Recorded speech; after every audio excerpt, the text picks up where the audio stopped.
वर्तमान सीधा सड़क आपन को नहीं जाउछु आरबीआई गवर्नर का प्रेस मीट को in the second half of this year and beyond. Early corporate results for Q3, and we have more than 50% of the results now as we speak. It indicates a mild recovery in the manufacturing sector. Mining and electricity are rebounding from monsoon-related disruptions in Q2. Business expectations remain upbeat, as evident from the PMI Manufacturing Future Output Index. Services sector activity continues to be resilient. PMI services, however, declined from its recent peak.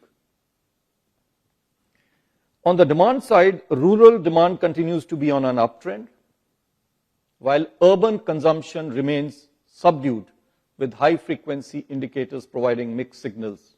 And we are aware we got the Nielsen survey report also just yesterday. Going forward, improving employment conditions, tax relief in the union budget, moderating inflation, together with healthy agricultural activity bode well for household consumption. Government consumption expenditure is expected to remain modest.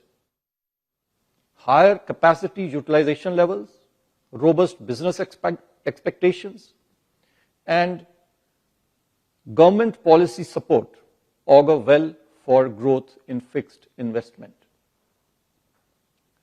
Continued buoyancy in services export will support growth. Global headwinds, however, continue to impact uncertainty to the outlook and pose downward risks. Taking all these factors into consideration, the RBI has estimated that real GDP growth for the next year to be at about 6.7%, with Q1 at 6.7%, Q2 at 7%, Q3 at 6.5%, and Q4 too at 6.5%. The risks are evenly balanced. Coming now to inflation, headline inflation, after moving above the upper tolerance band in October, has since registered a sequential moderation in November and December, standing at 5.2% now. Going ahead, food inflation pressures, absent any supply side shocks, should see a significant softening due to good Kharif production, winter easing as we witness every year in the vegetable prices, and a favorable Rabi crop prospect. Core inflation is expected to rise but remain moderate.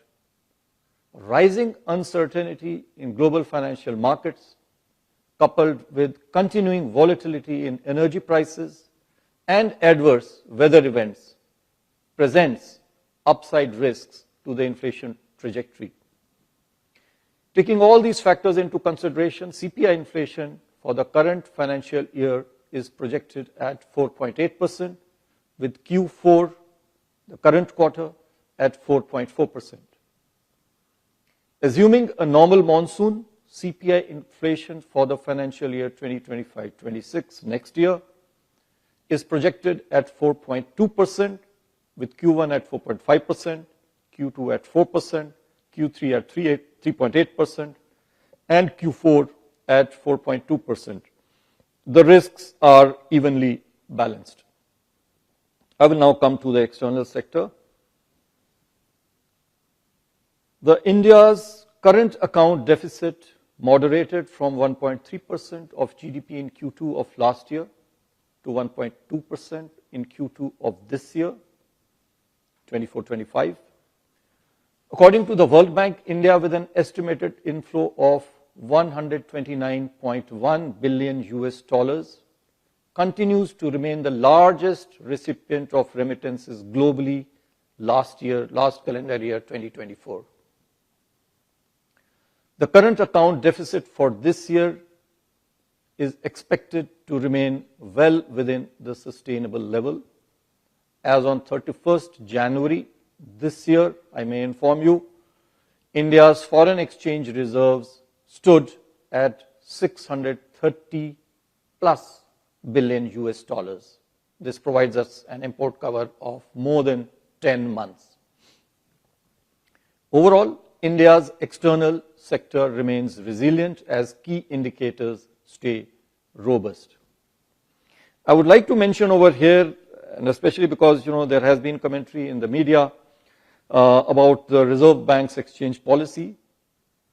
Well, the Reserve Bank's exchange rate policy over the years has remained very, very consistent.